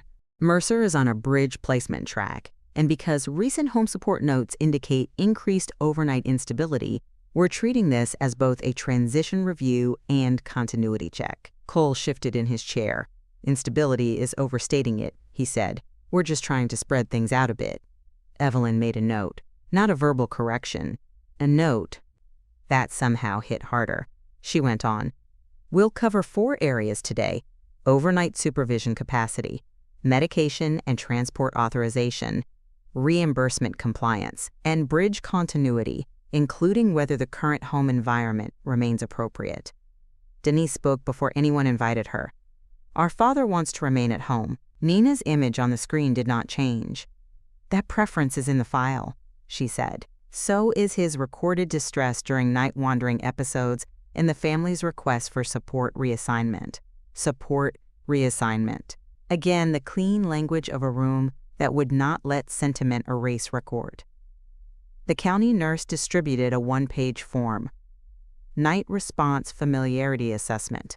Cole picked it up with the same casual energy he might have used for a fishing license renewal. He scanned the top half, then frowned. "Wait," he said. "This is a test?" Evelyn looked at him. "It's a competency review," she said. "For family? For anyone requesting access to overnight authority, medication continuity, and reimbursement-linked transport designation." Denise jumped in quickly. "He's been around Walter his whole life." "That is not the question," Evelyn said. The room got quieter. Even the sausage lid seemed louder when someone lifted one at the buffet table behind us. Nina spoke next. "Mr. Mercer, if Walter wakes at 2:10, believes he's late for a roofing shift, refuses to sit, and has a blood sugar reading of 63, what is your response sequence?" Cole blinked. He looked at me once, then back at the screen. "Well, first, I'd calm him down." Nina waited. "With food, I guess." "What food?" He shrugged. "Something sweet." Nina wrote something down. "Not anger. Documentation. If he refuses the first glucose tab because he believes it is a coin," she asked, "what's your alternate method?" Silence. Brenna looked down at her packet. Denise opened her mouth, then shut it again. Cole shifted in his chair. "I mean, he'd take it if I told him to." I looked at the county nurse. She did not react visibly, but her pen moved. Nina continued. "Second question. Where is the current lockbox code authorization stored? And who is approved to request after-hours warfarin refill confirmation?" Cole stared at her, then at me, then back at the packet. He had thought this was going to be a handoff of keys, not a reveal of competence. He took a breath and sat forward, trying to recover swagger. "This is exactly the kind of overcomplication that makes normal people hate these systems." There it was, the sentence that told the room everything it needed, not because it was shocking, because it was stupid in such a revealing way. Evelyn folded her hands. "Mr. Mercer," she said, "systems become complicated at the exact point someone's father can die from a skipped dose or a missed transport. Until then, many things appear simpler than they are." No one at our table moved. Nina resumed. "Last question for now. We have 1 mileage claim in February under your name for cardiology transport. Please describe the route." I felt Denise go still before I saw her do it. Cole's face changed. Not dramatically, but enough. He had not expected the reimbursement review to arrive this soon. He licked his lips. "From the house to Cedar Rapids Cardio." Nina looked at her file. "Walter's note indicates backup transport was coordinated by Ava Mercer due to family no-show." Cole laughed once, but there was nothing easy in it. "Well, that must be mixed up." "It may be," Nina said evenly. "That is why we verify." And there it was, not a courtroom, not a public shaming with a microphone. Something much better for this kind of story. A clean room where the truth had timestamps. Denise stepped in fast. "Can we not make this adversarial?" she asked. "We're trying to keep our family together through a hard season." I almost turned to look at her, because there it was again, the language of togetherness used the moment structure stopped favoring her. Evelyn did look at her. "No one here is making it adversarial," she said. "We are reviewing whether a caregiver transfer is safe, competent, and compliant. Those are the terms." Denise's mouth tightened. Cole leaned back in his chair, angry now, wounded in the very specific way incompetent men become when the room refuses to be impressed by confidence. "So what then?" he said. "Ava keeps the whole thing forever because she likes being in charge? Not because she likes being in charge. Because she had done the work. Because Walter knew her footsteps in the hall. Because she had been the one awake at 2:06 while he slept through alarms and then claimed mileage. Because real systems, unlike families, do not hand out authority to preserve a son's pride." But I didn't say any of that. Not yet. Evelyn looked at me. "Ava," she said, "do you want to remain primary during overlap?" That was the pivot point. The whole story had been moving toward it. Cole wanted the badge. Denise wanted the money and labor split. Brenna wanted the pressure removed before the baby came. The county wanted continuity. Nina wanted stability for the bridge slot. Walter needed safety more than any of us needed our preferred story. And I had one more card still in my hand. I set my coffee down. "Yes," I said, "for overlap only. After that, I'm requesting bridge transfer continuity under the Minneapolis plan." The room changed. Not loudly, decisively. Denise turned to me so quickly her chair legs scraped the floor. "You cannot decide that here." I looked at her. "I already did." Nina spoke before Denise could find the next layer of outrage. "For clarity," she said, "the Minneapolis Bridge Plan has been active in preliminary coordination for 18 months. Housing review is complete. Placement can move within 6 weeks if continuity remains stable." Denise stared at me. Cole stared at me. Brenna's hand moved to her mouth. And in that silence, I understood that what stunned them most was not the plan itself. It was the timeline. 18 months. A life I had been building while still doing the work they thought defined me. That was the real reveal. Not wealth. Not a hidden deed. Not some glamorous empire. Preparation. They had been living as if I existed only in the gaps between their needs. The room now knew better. Denise opened her mouth first. Of course she did. When people like my mother lose control in private, they reach for tone. When they lose it in front of witnesses, they reach for authority. "That was never agreed," she said, and there was enough force in her voice to make the words sound official even though they weren't. "You mentioned possibilities. You did not tell this family you were arranging to move Dad to another state." Nina did not react to the heat in Denise's tone. That was one of the things I appreciated about her. She had spent enough years in medicine to know that volume often arrives before truth. "The file does not require unanimous family enthusiasm," she said. "It requires continuity, safety, and a designated responsible coordinator. At this time, the designated coordinator remains Ava Mercer." Denise turned to Evelyn. "I am his daughter." "Yes," Evelyn said. That was all. 2 letters, 1 syllable, no surrender. Denise waited for more and got none. The silence after that small word was one of the cleanest forms of correction I had ever heard. Cole looked from one woman to the other and then to me, as if the room had rearranged itself without warning and he was still trying to figure out where he had lost footing. "So you've been planning this behind our backs for a year and a half," he said. "No," I replied. "I've been planning Walter's care while you all talked about what was easiest for yourselves." That hit harder because I didn't raise my voice. He laughed once, but there was no humor in it now. "You're making me look like I don't care." I looked at him for a long moment. "You claimed a February transport you didn't do," I said. "You asked for the badge before you knew where the glucagon kit was kept. You wanted mileage and access before you asked how many times Walter gets up on a bad night. I'm not making you look like anything. No one at the table moved. On the screen, Nina lowered her eyes briefly to her notes and then looked back up. For the record, she said, we're not assigning motives. We are assessing demonstrated capability. Cole's face reddened, but what mattered wasn't the color. It was the loss of easy speech. Men like Cole rely on momentum. When that's gone, they don't look fearsome. They look unfinished. Brenna spoke next, and when she did, her voice trembled just enough to be real. We're not bad people, she said. That landed differently. Not because it was a defense. Because it was the first sentence in that room that sounded like fear instead of appetite. I turned to her. I know, I said. That's part of the problem. Her eyes filled, not dramatically, not with the decorative crying she used when she wanted gentleness. This was smaller than that, tireder. The kind of emotion that comes when your own self-story stops matching the evidence in front of you. We thought, she began, then stopped, one hand moving again over the underside of her belly. We thought this was temporary, your job.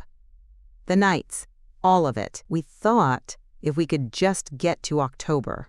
There it was, October, the baby, the timeline that had been silently organizing the rest of us. Denise cut across her. Brenna. But Brenna kept going. You always handled things, she said, looking at me now. Every time something got messy, you handled it. So yes, maybe we thought you would keep handling it. Maybe. No, they had thought exactly that. The county nurse, who had been sitting 2 tables over with her clipboard, chose that moment to stand and carry her coffee to the side counter. She did not leave. She did not interrupt. She simply moved, and the movement somehow emphasized that this was no longer a family argument. It had become a witnessed record. Evelyn folded the transition checklist in half. All right, she said, practical as ever. Here's where we are. Cole Mercer is not currently approved for medication-linked access or reimbursement-linked transport designation. Existing February reimbursement will be reviewed. Overnight transfer does not move forward today. Ava Mercer remains primary during continuity period. Denise's chair creaked as she leaned forward. And after the continuity period? Nina answered this one. If the home remains stable and Walter still qualifies for bridge placement, the current recommendation is transition to Minneapolis memory support under Ava Mercer's coordination. If the home does not remain stable, bridge timing may move faster. Denise stared at the screen. You say stable like we're some kind of danger. No, Nina said. I say stable because dementia care becomes dangerous the moment a family treats exhaustion as a personality trait. I felt that sentence move through the table. Denise looked at me, and for a second I saw something I had not seen in her in a long time. Not guilt. She wasn't there yet. Not shame either. Not fully. What I saw was recognition. A brief, involuntary recognition that the room was using language she could not charm or outmaneuver. Cole pushed his chair back. So that's it, he said. You all just decided? No, Evelyn said. The record decided. That was the line. Cold enough to end the argument. Precise enough to survive retelling. No one spoke after that. Evelyn slid the unsigned secondary caregiver packet back into a manila folder and wrote something across the front in blue ink. Review deferred. She handed me a copy of the continuity sheet and a separate page with the next 30-day reporting schedule. We'll need clean night logs from now until reassessment, she said quietly. No gaps. I understand. And Ava, she added, lower now, in the tone professionals use when they're speaking fact but not unkindness. If the family starts collapsing under this, do not protect the appearance of home care at Walter's expense. I nodded once. That was the whole ethic of it. Not my mother's comfort, not Cole's pride, not the family story. Walter. The breakfast ended without drama. No raised voices, no dramatic walkout. The cleanest humiliations rarely give people the release of spectacle. Denise stood, gathered her purse, and said to no one in particular that she had expected, quote, a support program, not a tribunal. Cole did not meet my eyes on the way out. Brenna did, once, and there was something unsteady in her expression that made me think of a cracked plate still holding together at the rim. I stayed behind 10 extra minutes to finalize Walter's continuity notes with Evelyn and Nina. That was when Nina gave me the news I had not let myself count on. "Our room opened yesterday afternoon," she said. "If you want it, and if Walter's home notes stay clean for 2 more weeks, I can hold it." 2 weeks. I looked down at the continuity sheet in my hand. "I want it," I said. When I walked out to the parking lot, the sun was higher and harsher than it had been at 8. Denise's SUV was gone. Cole's truck, too. My own car sat by itself near the far curb with a thin line of muddy slush at the tire well. I got in, shut the door, and sat there a full minute with my hands on the wheel. I did not cry. I did not feel triumphant. I felt exact. The way a room feels after someone finally opens the right window and all the stale air leaves at once. The next 2 weeks were the hardest of the entire story, and they were hard for a reason that would be easy to miss if I rushed past it. Public confirmation doesn't end family systems on contact. It exposes them. Then everybody goes home and decides what kind of person they can bear to be next. Denise chose offense first. For 4 days, she spoke to me in practical fragments only. Walter's sugar, dialysis pickup, whether the pharmacy had called. She did not mention the breakfast. She did not mention Minneapolis. She moved through the house with a bright, brittle energy that made every cabinet door close harder than necessary. If anyone from church called, she lowered her voice and took it in the laundry room. Cole chose absence. He missed 2 of the overlap nights entirely and claimed one roofing emergency that turned out, through a Facebook photo I never went looking for and still somehow saw, to be a Thursday fish fry sponsored by a local tackle store. I documented the missed night. I documented the public post.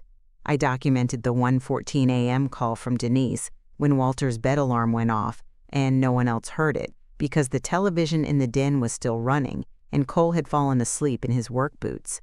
Brenna surprised me, not at once, not grandly, but on the 5th day after the review, she showed up at the kitchen counter while I was checking Walter's med box and said, very quietly, "Can you show me how to do the evening sugar check right?" No defense, no performance, just the question. I showed her, not because that repaired anything, because Walter needed at least one more competent pair of hands in that house while I held the line. She learned quickly. Slower than a nurse, faster than Cole, honest when she was unsure. By the end of the week, she could do a clean finger stick, confirm the reading, and write the time down legibly without forgetting the snack notation. It wasn't everything, but it was real effort, and real effort changes the temperature of a room. Walter had a good week, then a bad night, then another good stretch. He knew more than he said. People with dementia often do. One Tuesday after dinner, he watched me rinse out his soup bowl and asked, with his eyes still on the sink, "Are you going north?" "Yes," I said. He nodded once. "Road's straighter that way." I smiled at the faucet. That's not usually why people move. It is if they've been driving in circles. There was no answer to that except truth, so I dried the bowl and set it away. The bridge slot held. Nina confirmed it at 10:15 on a Thursday. Intake in 13 days. Medication transfer arranged. Transitional apartment ready. 2-bedroom support suite with monitored wandering protocol, dialysis coordination, and a memory care bridge team that did not rely on whoever in the family happened to be most guiltable at the time. I signed the acceptance electronically from my parked car outside Prairie Mobility after handing over my final badge and laptop. There was poetry in that, though not the kind people make plaques about. I had lost one system and stepped fully into another on the same patch of asphalt.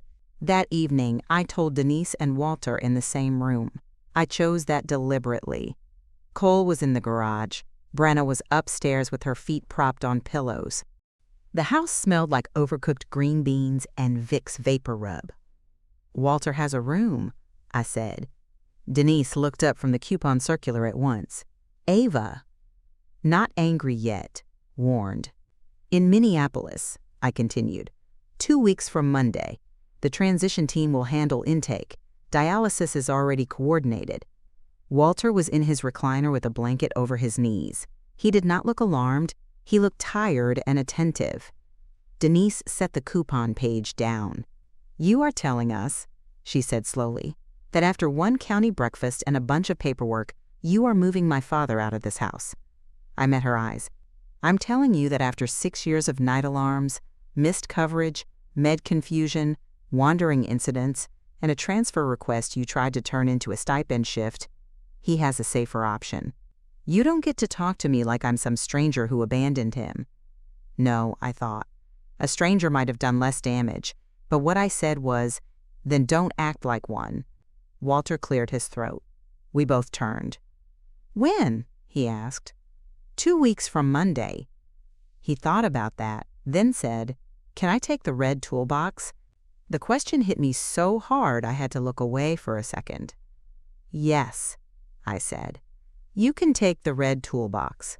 He nodded, satisfied, as if the rest of the transition had now become real enough to trust. Denise did not cry that night. I think she wanted to, but the wrong witness was in the room. With Walter present, the performance options narrowed. She stood, gathered the coupon pages with unnecessary force, and took them to the kitchen. I heard drawers open, close, open again. It was the sound of a woman rearranging paper because the larger arrangement had failed. Cole reacted later, in the driveway, after Walter was asleep. "You've wanted this for a while," he said. It was dark enough that the porch light cut his face into sharp planes. He smelled like sawdust and cold air and the mint gum he used when he thought he needed to sound adult. "Yes," I said. "That's messed up." "Why?" "Because you were planning to leave while we were all here dealing with this." I looked at him. "No," I said. "I was planning to build somewhere Walter could be cared for by people who would still show up when being tired wasn't a good enough excuse." He looked away first. Then he said something I did not expect. "I didn't know it was that bad at night." There it was. Not a full apology, not enough, but not nothing. "No," I said. "You didn't." He shoved his hands into his jacket pockets. "Mom said you liked being the one in control." I let that sit a second, then answered with the cleanest truth I had. "No." Mom liked not having to know what control cost. He did not answer. We stood there a moment longer in the cold, two grown people in a driveway where every conversation in our family should have happened 10 years earlier. Moving day came with wind. The kind that snaps laundry against the line and makes every cardboard box feel lighter until you try to carry it.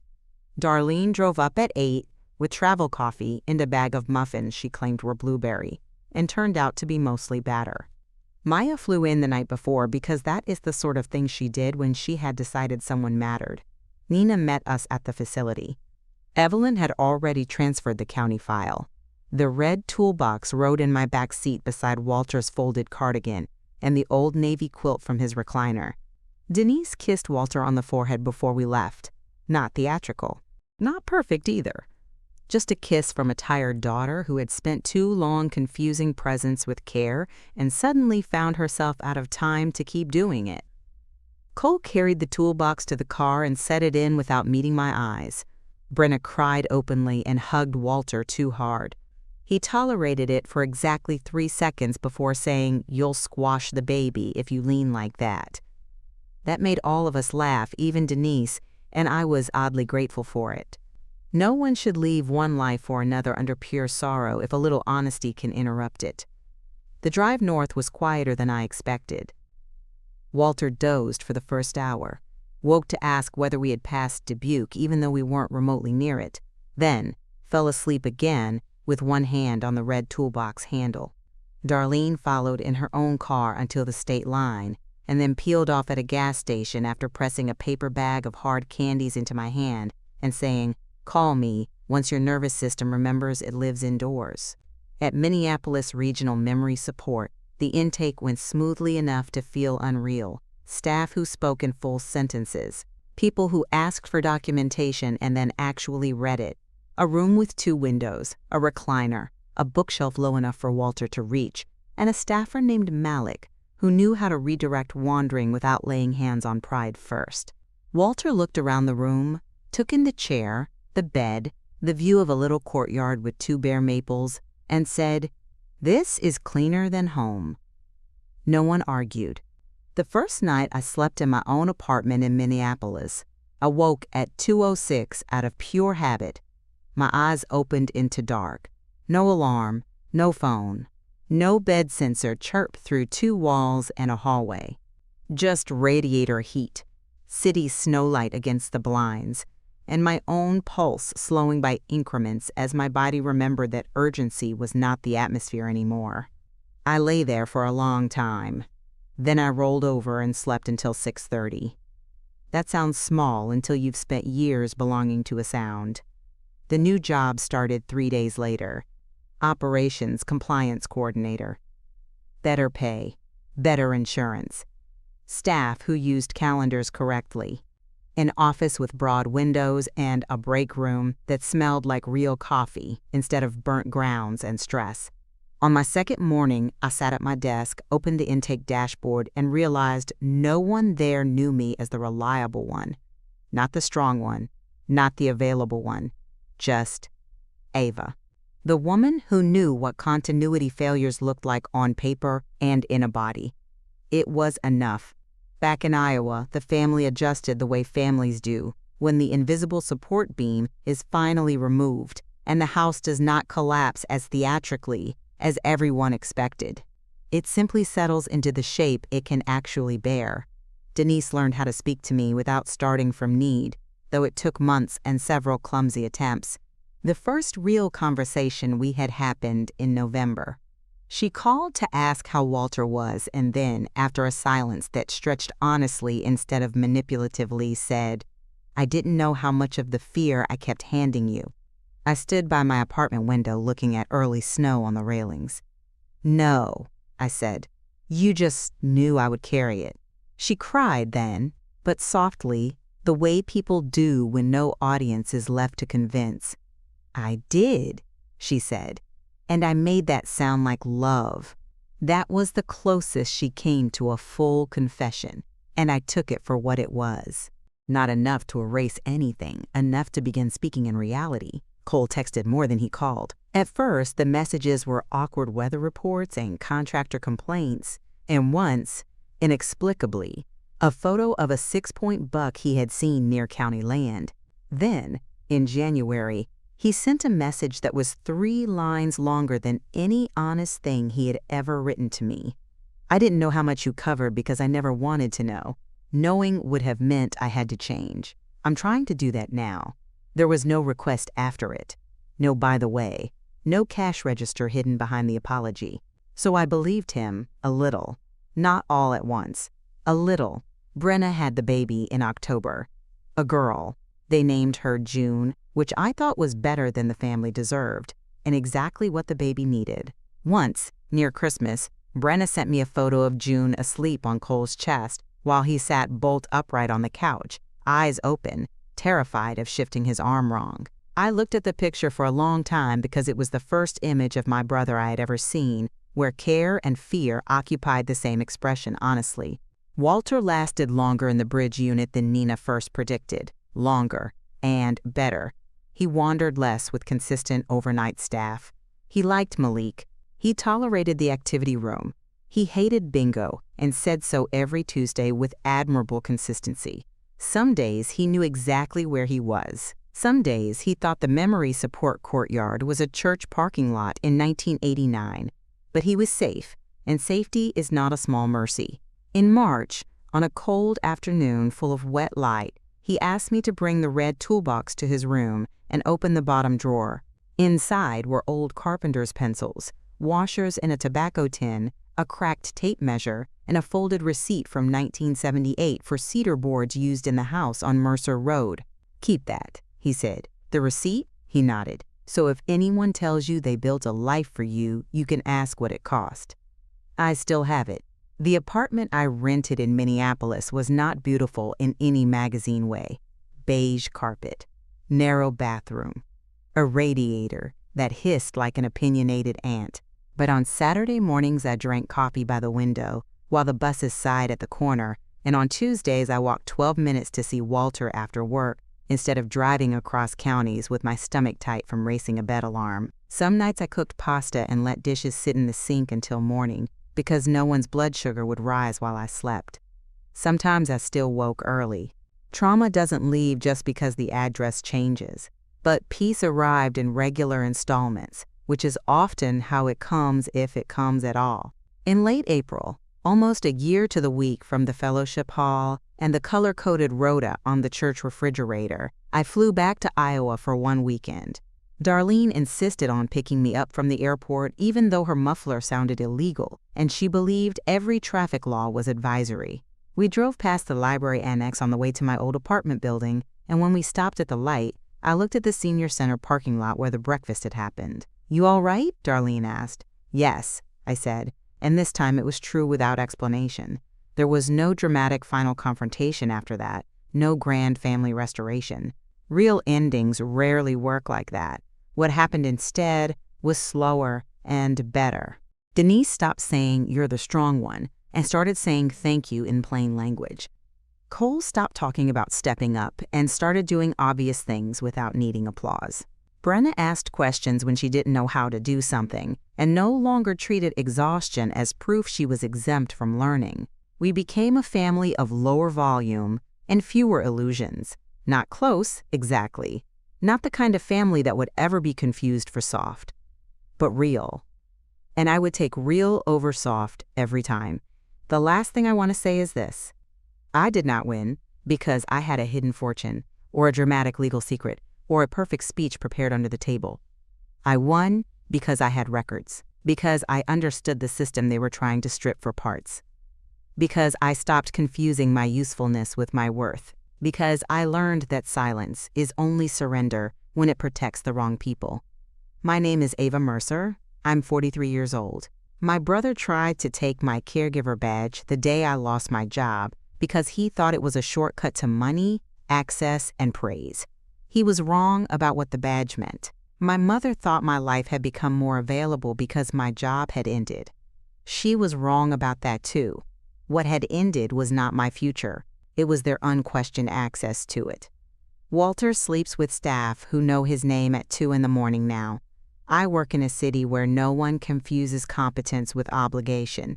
I still keep the red toolbox receipt in my desk drawer. And sometimes, when I wake before dawn out of old habit, I lie still in the dark for a few extra seconds and listen to the quiet until my body remembers that it belongs to me again. Thank you for watching. If you'd like to hear more, you can follow this channel. Don't forget to hit that little bell icon to be notified when a new video is uploaded.